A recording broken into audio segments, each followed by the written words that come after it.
In an interview that Robert Plowman had, he was asked a very interesting question, which you guys often ask me as well. And it was the question about what the truth about genetics says about free will.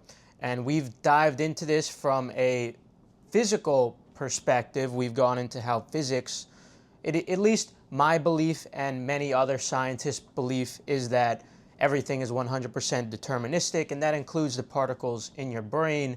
And in a nutshell, the processing creates an illusion. That period of processing creates an illusion that you have free will. But obviously, I understand a lot of you guys rather prefer that you have free will. And I never like to argue that, because I believe it's just better to believe whatever makes you most competitive in life, whatever makes you have the best quality of life. So if you rather believe you have free will rather than my belief of a combination of genetics and environmental variables just forming together an equation which your action you're about to take or your thought is the output of that equation, you don't have to believe that. That's fine.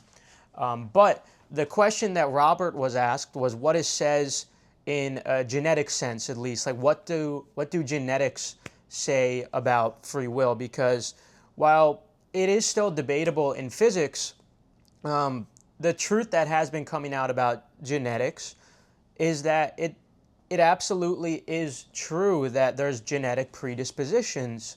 Now, that's the key thing to understand. They're predispositions.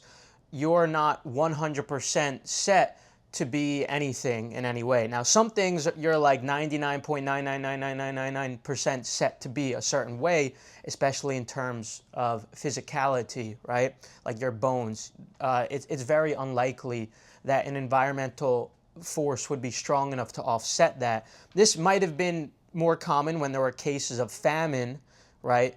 But nowadays, it's very unlikely. The point is, though, when it comes to psychopathology, really anything mental, these are greater predisposition disparities.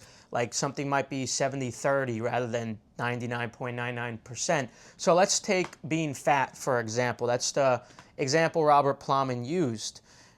They asked him, like, isn't it kind of demotivating when you realize that so much of your life is determined by genetics? And I think in the interview they were accepting that environment plays a factor as well. And Robert Plowman was wise to clarify in his answer that he's just speaking in a genetic sense. So he's acknowledging the environmental factors. That's the physics conversation where you're talking about both environment and genetics. But he was wise enough to clarify that just from a genetic sense, okay, here's the deal. But you just go, a lot of the stuff I've done, is that just my genes? Well, the free will issue is a very big issue philosophically. Mm-hmm. But say just, and you know, like Sam Harris and people are saying no such thing as free will. It's all determined, but this is a rabbit hole in a way. I mean, there's a lot of interesting stuff there. But from a simple genetic point of view, I would say it's almost the opposite. Like now that we have, with the DNA revolution, we have these polygenic scores, so I can predict genetic risk from birth. So in my book, I present the world's first profile of these genetic risk scores for things like obesity, for example, or schizophrenia. And my highest risk score was for obesity.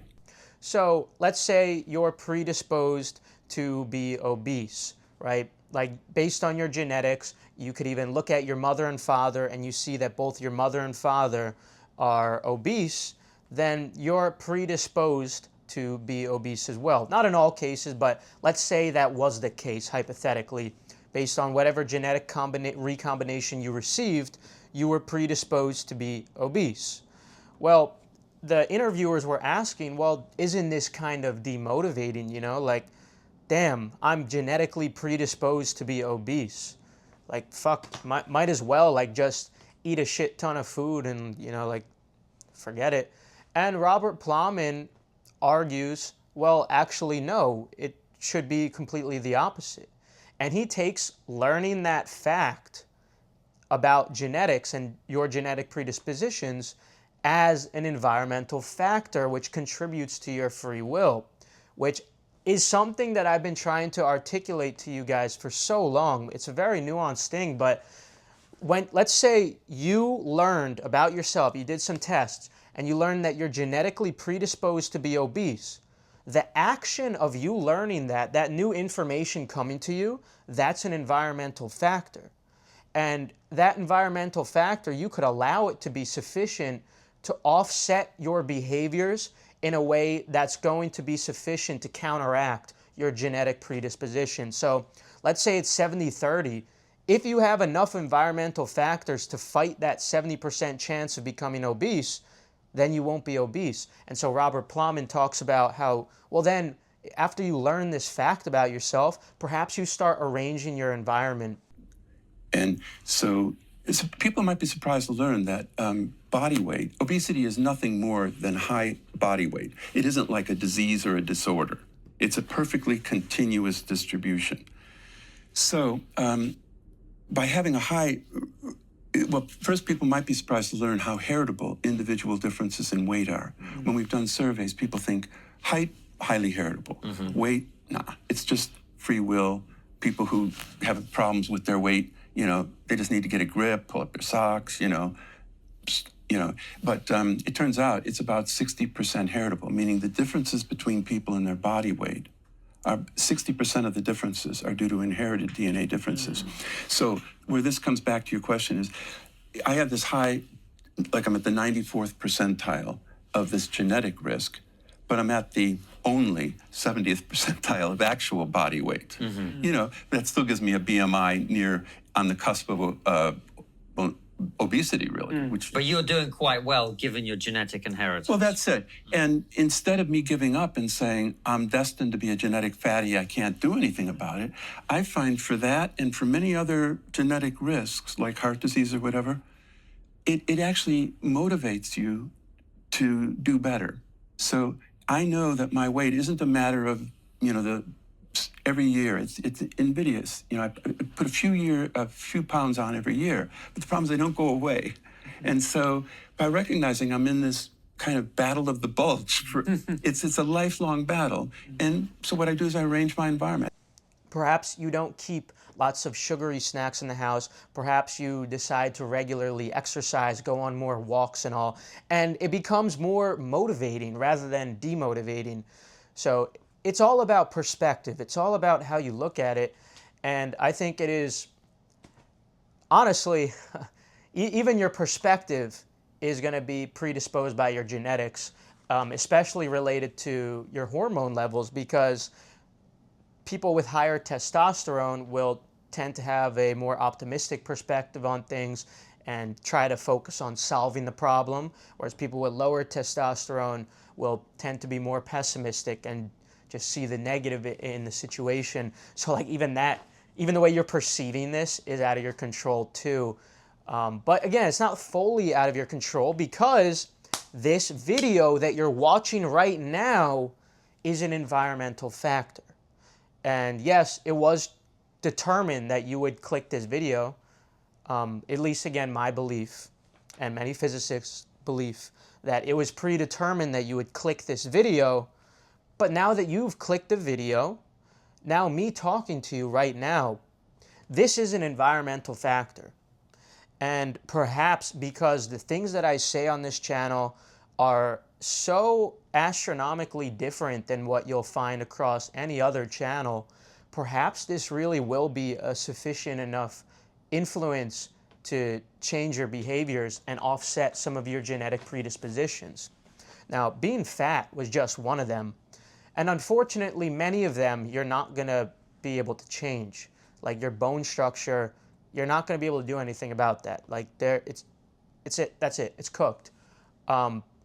Unless, of course, you do something like limb lengthening, that would be a major environmental factor. Or you do some facial surgery where you're maybe frauding some bones. You know, those are all nuanced conversations to have another day. It's not the topic of today's video, just a tangent.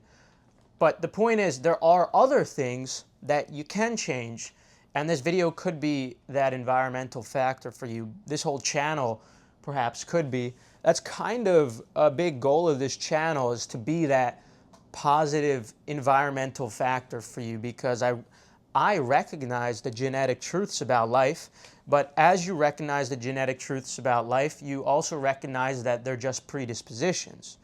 They're not 100% deterministic. Like, don't get confused by the word genetic determinism. Again, I believe everything is 100% determined, but you're watching this video right now. This is an environmental factor. So allow this to change your perspective. Allow this to start changing how you view everything. You can choose to view determinism as fuel rather than something that is negative and bringing you down. Instead of viewing determinism like, fuck, my life is determined to be garbage, you have the choice of perspective. But again, it goes back to the conversation. You don't really have the choice. Like, it depends on your testosterone levels and your other genetics. But who knows? Maybe me making fun of you now for perhaps having that perspective, maybe that'll be sufficient to offset it. Holy fuck, we are so autistic. Like, we are so deep in it, man. Like, if you could understand what I'm saying right now, man, welcome. Welcome to Julius Perceiver. We are so fucking retarded, holy shit. But yeah, you have the choice. You have the choice to decide, okay, I recognize genetics, the truth about them, and I'm thus going to use that truth to motivate me, and I will arrange my environment accordingly. I just can't have junk food in the house. You know, with the best of intentions, you come home late one night, and those crisps start talking to you. You know, oh, just one crisp. You know, and then the whole bag's gone. And you know, you could say, I could have the self-control, but you know, life, you kind of you live it on the fly, and things happen, and sometimes you lose it. And other people wouldn't have that sort of those crisps they could leave on the shelf. You know, I just can't have them in the house. So I've learned that I can't have biscuits in the house and stuff like that. And I still have to struggle with it, but it helps me to know I've got this genetic propensity for putting on weight. So I think weight is a good example of what you're talking about. Just because it's heritable doesn't mean there's nothing you can do about it. And no trait is 100% heritable. Body weight is, you know, at the higher level is 60%. Most traits are about 50% heritable. Personality about 40%. So there's still a lot of non-genetic influence, but as I said, those influences are largely chance and idiosyncratic. But you can take advantage of those probably and say, you know, I'm going to work hard to keep my weight down. I could definitely work harder at it, but you know, I'm only willing to give that so much energy in my life. Plus, I love food, you know, and even on a further level, if you believe in determinism, like most physicists, and you can then even accept greater determinism as a whole, still as something positive. It's all about your perspective. I like to think that I'm determined to be great. I'm determined to do great things. I'm determined to help people. I'm determined to, you know, have many kids. And I like to have these thoughts and just say, yep, my life is determined to go this way. And then you get into the science, the pseudoscience of like the law of attraction and manifestation. And this is a whole nother topic for another day, because actually the law of attraction, while on the surface it seems like some astrology talk, right?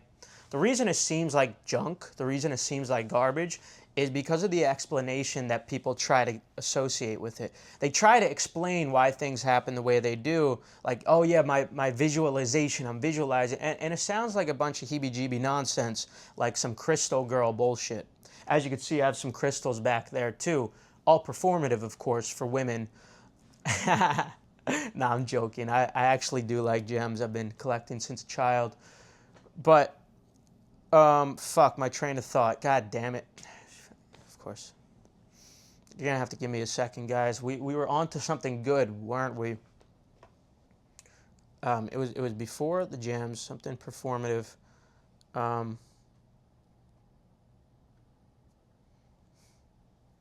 Too much of a crazy night last night, I guess. I went out to dinner. Alright, tonight's state. Sac Cathedral. This place is fucking sick. Look at that. Yeah, it's sick. Good food. She's in the bathroom. And then, I'm quicksand. If they could've been, they would've been, but they can't. Embarrassment, the only thing I'm getting secondhand. It costs a lot for that Mercedes stretch it in. She said it's not for long, cause I'm back with Taliban. Hey, come and get a boy like this. Damn, y'all really out of it back there. Now the niggas got a back there. Yeah, now the niggas got a fat tail. Yeah, I don't know west side of Payton. Yeah, I'm fucking popcorn stuff. Yeah, act like you love Mary and white. You boy need a white by the tree and like, hey, maybe I'll put out a vlog of it. Where were we? See, like, you get so deep into these topics, and then, like, as soon as you, like, detach focus from it a little bit, it's gone. I mean, that's what happens with 87 IQ. Can't even remember my birthday.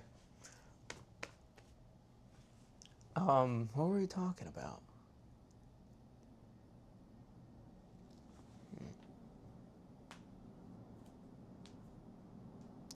I was talking about how you can choose the perspective to view determinism in a positive way, right? Like, you're choosing to view your life like, I'm determined to have many kids. I'm determined to live a great life. You have that choice.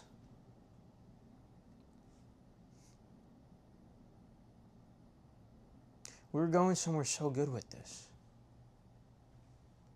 Oh, I remembered. The heebie-jeebie nonsense with manifestation and the law of attraction. Yeah, this is a great topic. We have to make a whole video on this. But the reason why it sounds like nonsense is because people try to provide an explanation for it, and those explanations are not accurate. Like, they're non-scientific.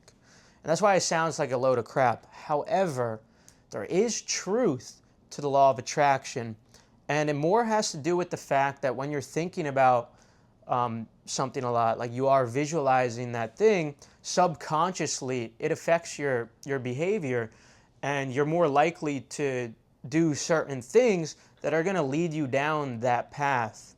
So there actually is truth to the law of attraction. Hence, I'm actually pretty big on talking about the law of attraction on my normie Instagram account.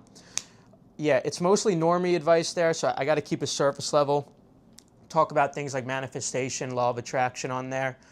But I would encourage you to check it out, because here and there, there's some good nuggets as well. And the law of attraction is something that I feel is something that would be beneficial in your life to try to adopt. One of my heroes, Conor McGregor, is a big proponent as well. So yeah, like, you technically don't have control, but this video is an environmental factor. Allow it to influence you in a positive way. Allow it to happen. All right, I think that'll conclude it.